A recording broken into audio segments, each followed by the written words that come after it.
Okay, yes, I'm called Sylvia Allibhai. I'm married, mother to one. I have my own business consultancy in marketing and strategic management.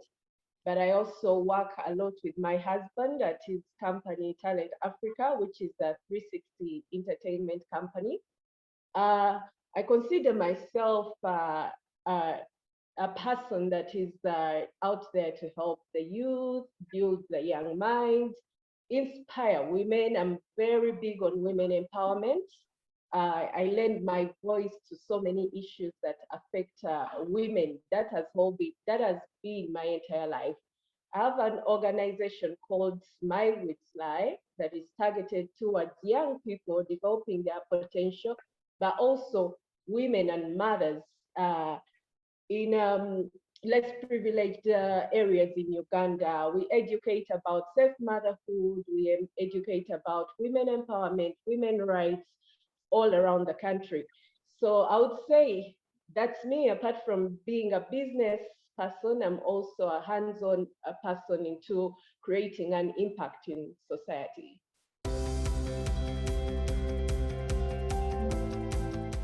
Yes, I have one son. I have one son. 5 years. Okay. Yeah. Yeah. Maybe a second in the future? Oh yeah. I'm looking forward to add on. Yeah, maybe one or two. Definitely. I love kids.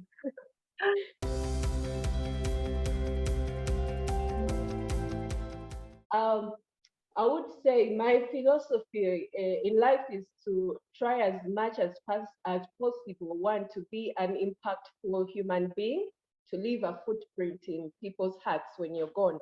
Leave a legacy. What will people remember you for? Um, that's something I really live for, and it's why I do what I do, because I want to leave that legacy in people's hearts that Sylvia was here and she did this for the society. She had this impact on humanity. So that is the philosophy I live with.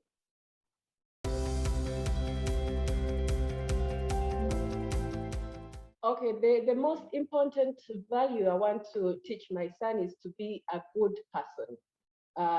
Number one. Number two is to use his life for a purposeful meaning, to impact others. I want him to be, if I cannot change the world, I want my son to be able to do that. The things that I would not have accomplished when I leave this world, I want my son to accomplish that. So I'm putting him on a path where he is a good human being. He knows that his life should be purposeful to others. He does not live his life for him alone, but his life has to be purposeful to others. So if I don't accomplish, for example, world peace, I have faith that my son will accomplish that. So those are the values I'm raising him with, to be a purposeful person, not only to himself, but to society at large.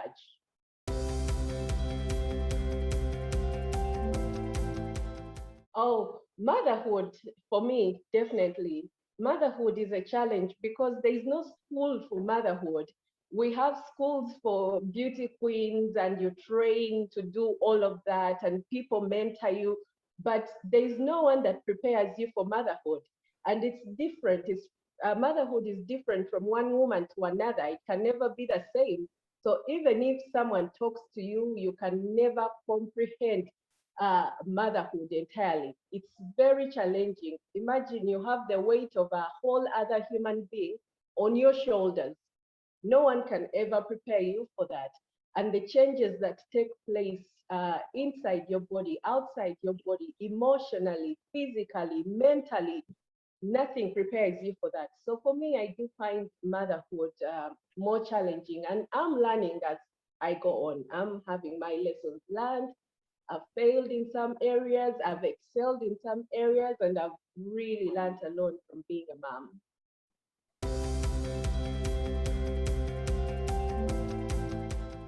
Oh, so you know what? One thing I discovered in life about women is that we are naturally multitaskers. We have the gift to multitask as women. We have the capability to juggle so many balls in the air at the same time.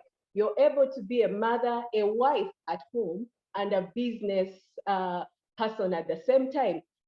Something that, on the other hand, so few men can accomplish. That's why women, we are naturals. We give life, we raise life, but at the same time, we are out there working. A few men can do that, can be pregnant for 9 months, give birth, breastfeed, raise a child at home, and run an empire, while a woman can do all of that. So naturally, we are multitaskers. So I draw into that ability as a woman to multitask, for me to be able to accomplish everything that I accomplish. It's a gift. And you know that about us. We are able Yes, to do so many at the yes, same time. So yes. as But women, we need to tap into that.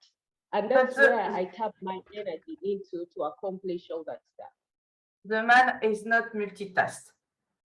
My man is not multitask. And impossible to work, to manage a family. It's impossible for him. That's true. That's true. That's why family life is mainly left for us women to raise the kids. But in this day, you also have to work. You also have to be there doing something. So if we were not multitaskers, it would be hard to accomplish. But we are naturally that.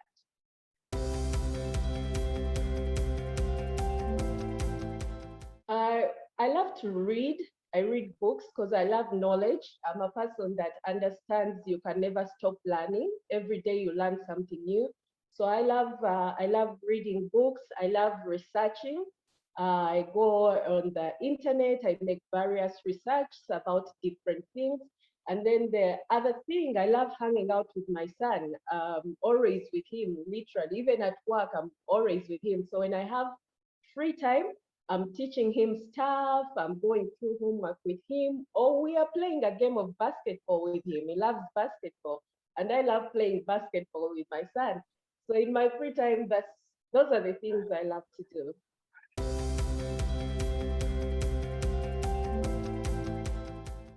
My favorite book is The Alchemist.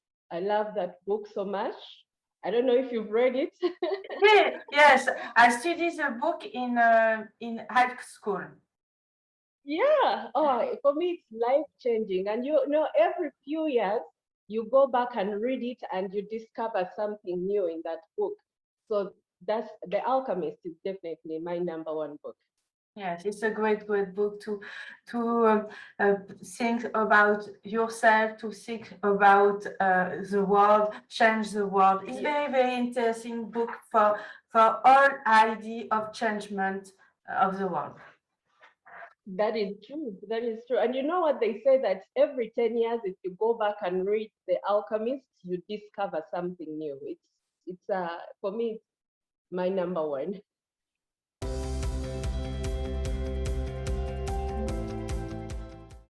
For me, beauty is more than skin deep. For me, beauty radiates from within. It's personality, it's character, it's the type of person that you are. Because you know what, all of us, no matter how beautiful physically you were born, one day you're going to succumb to the elements. But what is left of you? What kind of person are you? Are you kind? Are you giving? Are you understanding? Are you good to other people? For me, that's a beautiful person, a person that cares about another person, a person that is not self-centered, a person that listens to other people, that gives their time to other people. That's a beautiful person to me. I don't care how you look, how gorgeous you look. If you're not of any value to another person, if you're mean, you're unkind, you're so selfish, I don't think I can see beauty in that. For me, beauty is a person that lives their life for others, that is good, that is impactful, you know, you make change. To me, you're a beautiful person if you accomplish that.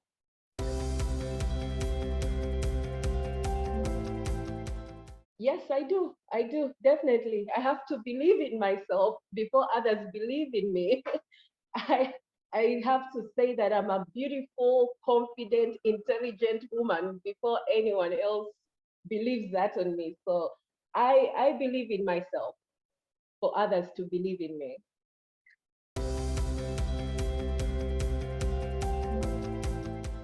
Oh, Mrs. Uganda. Okay, so for me, beauty pageants are a platform to tackle issues in society that affect women, that affect children, that affect humanity overall. Uh, I'm a believer that beauty pageants have been on the forefront of telling people that women are not only good looking and makeup and hair, but they have substance to them. Beauty pageants have been the voice to that, where we use that platform as young women to tackle issues affecting society. That's why, as a beauty queen, you have to have a cause you're working with. You have to advocate for something. So you tell the world, here I am, I'm Sylvia, I know I'm beautiful, I'm confident, but do you know about this issue that I want to tackle? And beauty pageants have been at the forefront of that. That's one of the issues why I decided to join Mrs. World, because I know I'm a married woman and there's so much I need to give out to the world. It's a platform you can use to change something about the society I come from, which is Uganda, and we have so many issues to tackle. It's a platform that will give me that voice to discuss these issues. And that's what pageants exist for. Many people don't understand that, but pageants define a woman that's beautiful, but is also of substance to the society from which she comes from.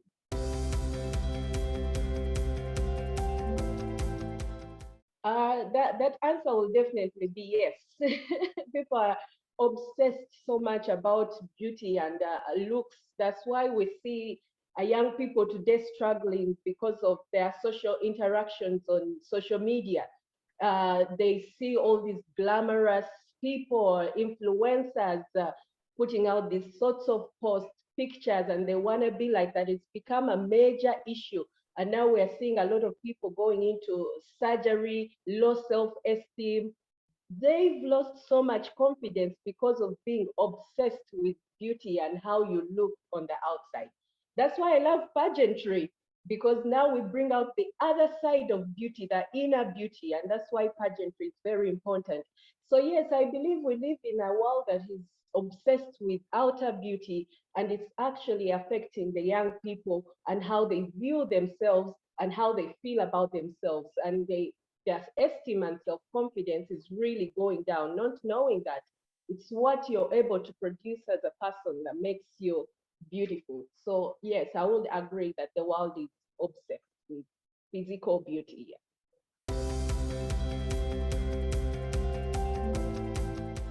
That's why I'm here, Mélanie, using probably using the Mrs. World platform to navigate through those views and tell them it's more than being physically beautiful. We need more good human beings out there.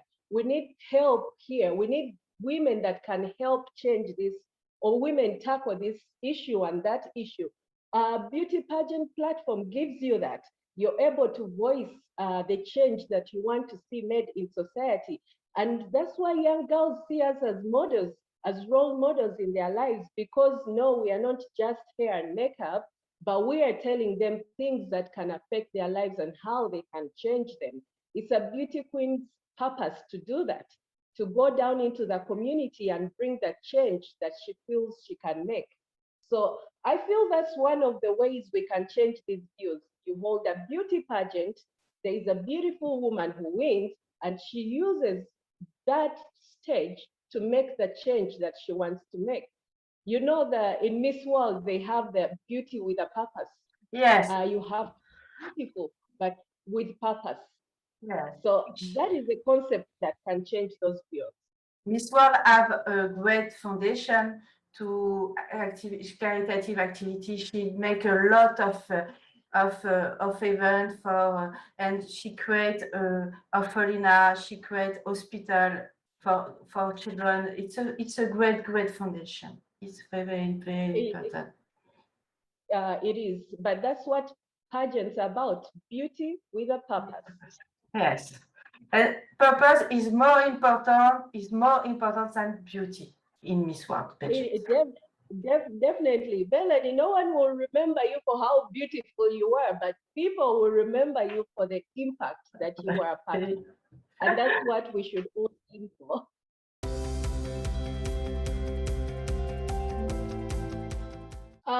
Well, that's a matter of opinion. Every person has an opinion, and pageantry is a niche. Pageantry does not apply to everyone. There are people that love it, and there are people that hate it. So it's a matter of opinion, and I'll say that is your opinion. But I'll not go on to explain everything that I've said that pageants are used for. So if you see the subject matter of what a pageant is, you will know the importance of a beauty pageant. Whether you are a mother, whether you are not, your impact in society does not stop at being a mom. When I was a single girl, I did what I did for 10 years. Before I got married, I'm a mom, and I'm still doing the same thing. So being a mother does not change your purpose or what you want to be. So a person that does not support that is a matter of opinion. However, if you listen to the subject matter, you will understand the big impact that pageantry has in society, whether you're a mother or you're not a mother. It does not matter. Yes, you are true. It's you can to be a mother, to be a beauty queen at the same time. She has no problem with. Yeah. Definitely. Motherhood does not limit your potential. It actually elevates your potential. That's what people should know. It elevates your potential. You discover that you can do things that you never thought you'd ever do. That's motherhood.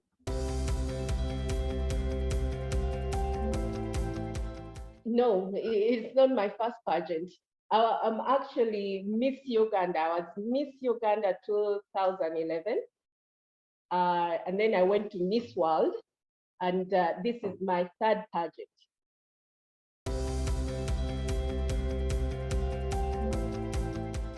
Yes, definitely. I had a great memory. It was awesome being part of that big stage. And that's why I'm still doing it, because of the positive impact pageantry has had on my life. Otherwise, I would have been out of it. I had a great time at Miss World. I can't complain. So I made so many friends, made new experiences. I was part of a bigger change through Beauty with a Purpose. And then I continued to run Miss Uganda after that. I was part of the people that evolved Miss Uganda in this country. So I'm very proud of that journey.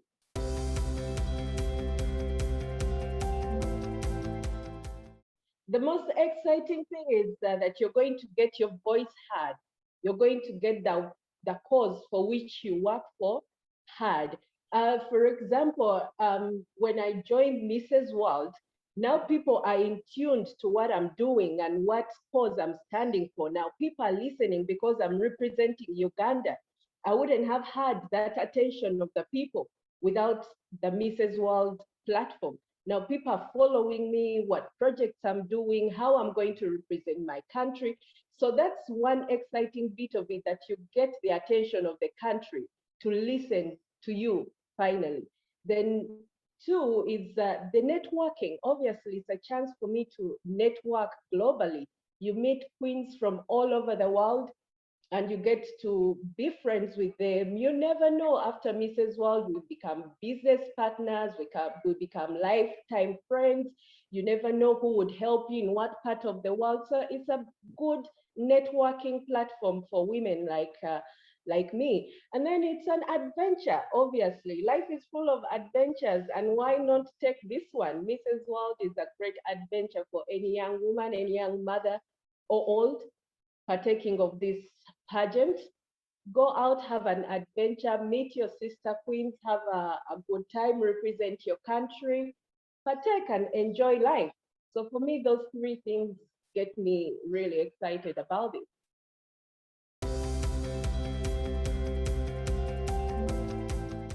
My best asset, I'll say, I'm going to bring my personality, which is the real Sylvia, on the table. And I'll say, this is who I am.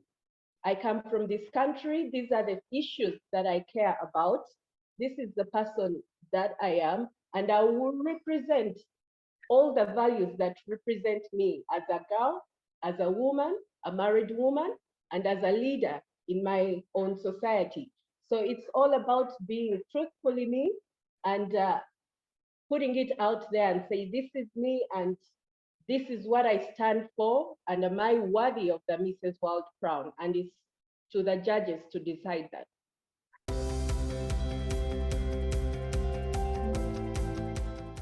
I don't know about that. You know, as a queen, you train how to walk on the stage. So you definitely have to draw the crowd to you in your walk. So you have to have presence. So my style is to bring presence onto the stage such that you draw the audience onto you so that they notice you, that the queen has arrived. So to me, I create the presence. I have to have presence when I step onto the stage such that the audience and the judges can notice me, that Mrs. Uganda has stepped on the stage.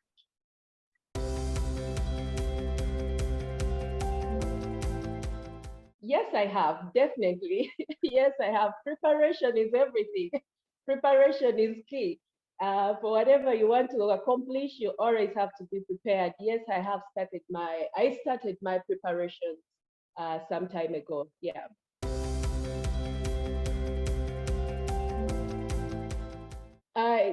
The COVID-19 pandemic has been really challenging. We've had 2 major lockdowns in this country. And when I say lockdown in Uganda is hell. And we've had 2 of them whereby you can't move anywhere. You'll be arrested, you'll be beaten up. It's really bad here in Uganda when we get to total lockdown. So when we've had those lockdowns, you cannot do anything. People like us, we fortunately had like permits, government permits to move around. But other people, you cannot move from one place to another. So that has been really challenging to get my preparation advancing. The pandemic, obviously. Then 2, everything I could have done, for example, the government said no carrying out charity events at all. If you want to do that, you have to go through the government because they don't want people convening or coming together. So it's been tough for me to do what I do. All my charities were put on hold because of the government order. You cannot go and give out stuff to people or carry out these programs anymore.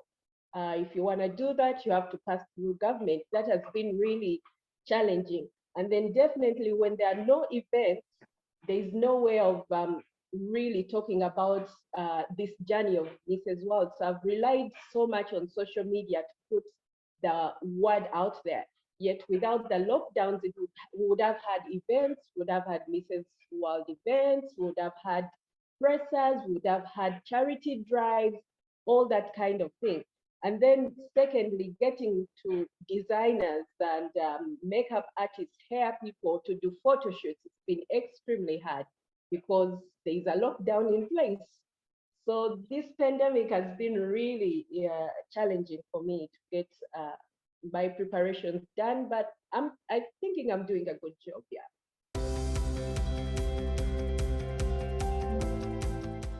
Do I think I'm the best? What should I say? That I do not want to undermine the other queens because I also see they are doing a great job. I think when you get to a platform like Mrs. World, you're all the best at what you do. Otherwise, you wouldn't be there. But if you ask me, do I deserve the Mrs. World title? Just like any other queen, yes, I do deserve. Am I the absolute best? We are all the best. Because if we were not the best at what we do, we would not have that platform. We wouldn't be at that platform, actually. So for me to say I'm the best is a bit self-centered. I feel a bit self-centered and so into myself. Yet all of us are working together as women to put our causes out there. And it's because we are good at what we do is the reason why we are all at the platform of Mrs. World.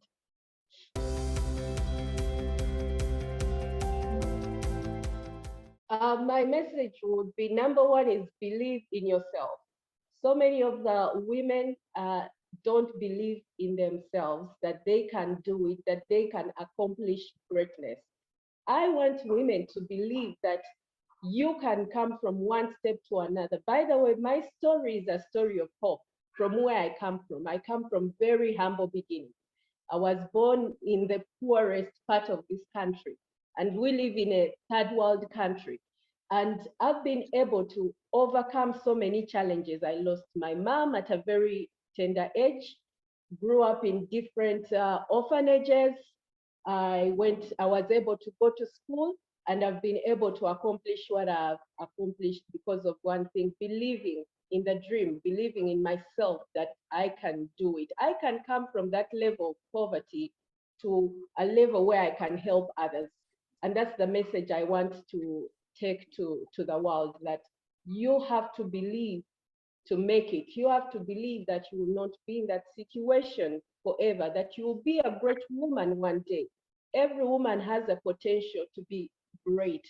So that's a message I want to take out there, that believe in your potential as a woman, as a young girl growing up, because you can one day be the greatest.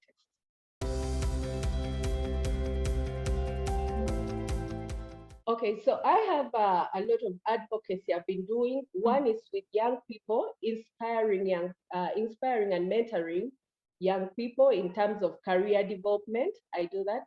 The other one is motherhood. I'm really centered onto motherhood, especially excuse me, Mélanie, sorry. No problem. Especially self-motherhood in marginalized communities of Uganda. You know, we have a high ratio of mothers dying in labor in this country. It's scary. And we have limited resources to help women understand the transition into motherhood and what it means. We have very few facilities here in Uganda that cater to that.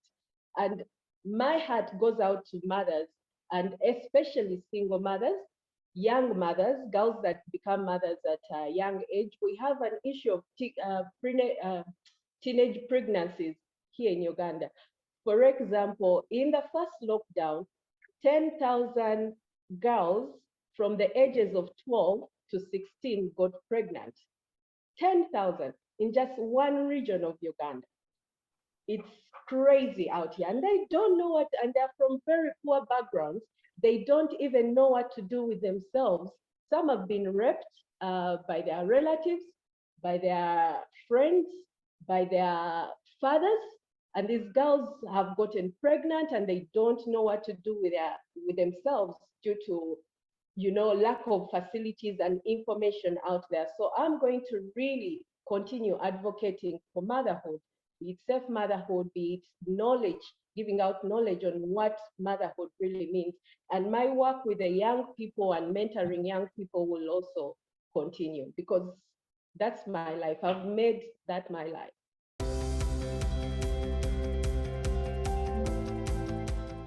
For me, like I said earlier, the most beautiful woman in the world is that woman that's ready to give her life purposefully to others. That woman that is ready to share her life in order to change another person's life. A person that will leave a good legacy, a footprint in people's hearts, that she existed and this is the difference she made. For me, that's the most beautiful woman in the world. And I try to live up to that. I try to leave a good legacy with my name. And that's why I said, if I don't accomplish some things, I hope my son will be able to accomplish those things.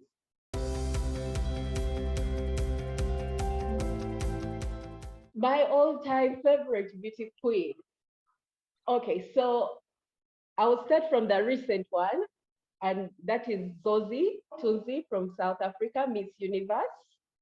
I think she represented a lot in terms of the girl child and judging people according to how they look and setting certain beauty standards.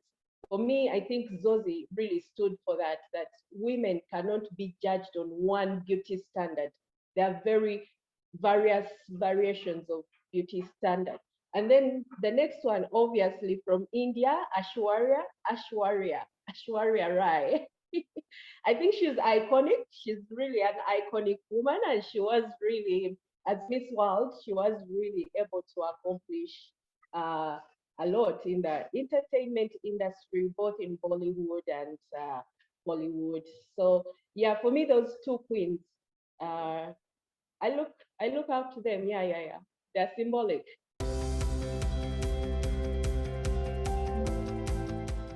Yes, I do use, yes, definitely. I'm on social media. I have to use social media. It's a global network now. You have to be on it and, use it to its full potential. So yes, I use a lot of social media. Do you prefer Instagram, Facebook, TikTok, Snapchat? What is your favorite? I prefer Instagram, definitely. I'm an Instagram girl. So Instagram is for me, yeah.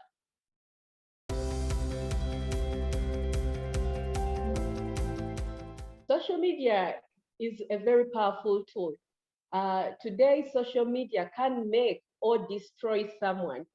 It has the power to do that. And it doesn't matter who you are, whether you're a president of a country or you're a shopkeeper, social media can fully impact your life. That's how much social media is powerful. So as we use social media, there's need for us to use it wisely while knowing the kind of power and impact social media can have on anyone's life. So it's good for any of us to use social media wisely because it can make or break you.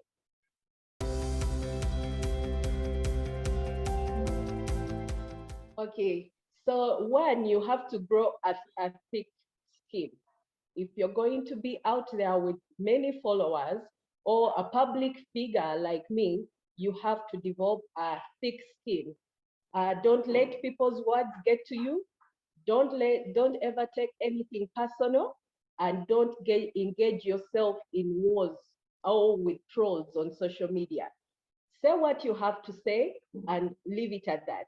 Then, like I've said, be mindful of how you use social media because you will say something today if you didn't really think about it, and tomorrow it's going to destroy your life. So think and practice caution when you're using social media. However, have a thick skin because we all know how many trolls are there and how many haters are out there. And be compassionate because you have a person abusing you, you take it personal, you decide to abuse them back. Be compassionate to everyone. If you feel you can't do that, you just block them. Block them, block away negative energy, and move on. But as a person, I developed thick skin. I don't really take it personal on social media. And it's very hard for you if you sit on your phone and you say something mean and it gets to me. That is very, very hard. Through the years of being on social media, I've mastered that you can't easily get to me because of what you said on the internet.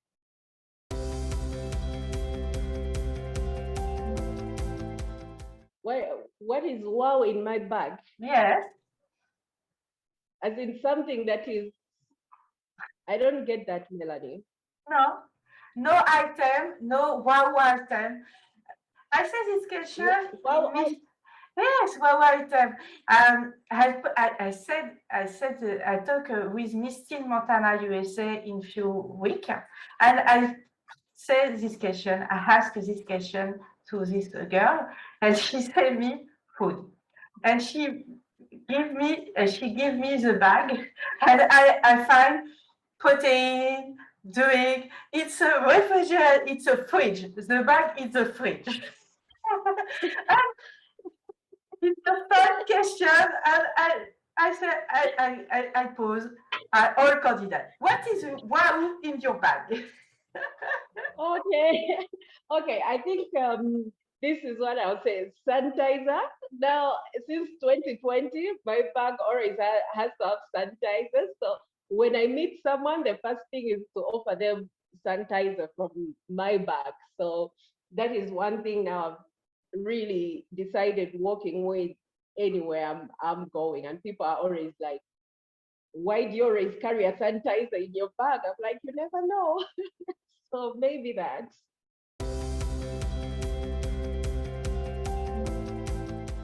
What I can't live without in the house is my inhaler, because I'm asthmatic. So that is one thing I always have to remember to put in my bag. Then two is deodorant, because sometimes we are going out to do these projects and you sweat, or you're going to an event, there's so many lights, there's so many cameras. So I always have to have deodorant in my bag.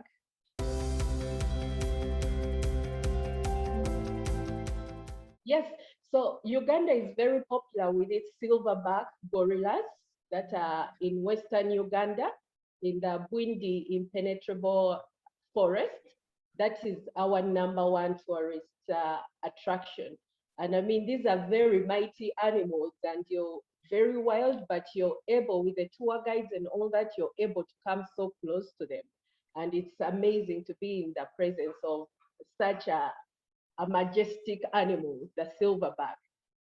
For me, that is #1, and that's in the western part of the country, which we also have lots of crater lakes, a lot of activities, bird watching, hiking, the chimpanzees. Yeah, if you come to Uganda, you have to do those things. At least go to the silverbacks, go see the chimpanzees in their natural habitat. It's very, very adventurous. The guides lead you through mountains and mountains and mountains. You have to be fit because these animals live up on the mountains. And then you reach them and you see these majestic creatures, very big with their families in their natural habitats. It's amazing. It's an amazing view.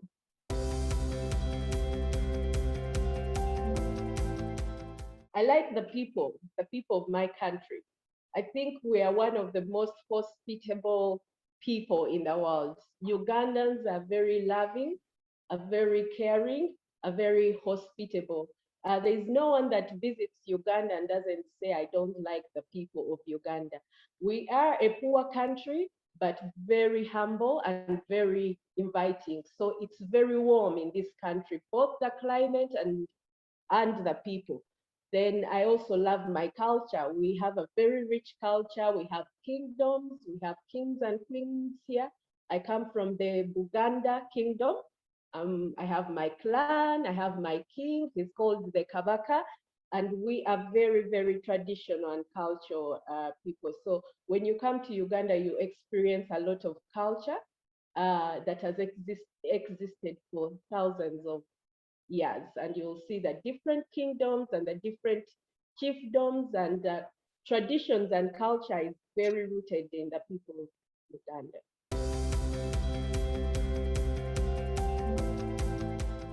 Okay, this is what I would love to tell my fans. Please support Sylvia Wilson. Oh, sorry, I don't use Wilson anymore. Please support Sylvia Namutebi Allibhai for Mrs World. Do follow my journey. It is something that's more than beauty pageant. It is something that has to do with how impactful we can all be to the society's living. I look forward to your love and to your support as I partake this wonderful journey of Mrs World. Thank you so much for listening to me, and I love you guys.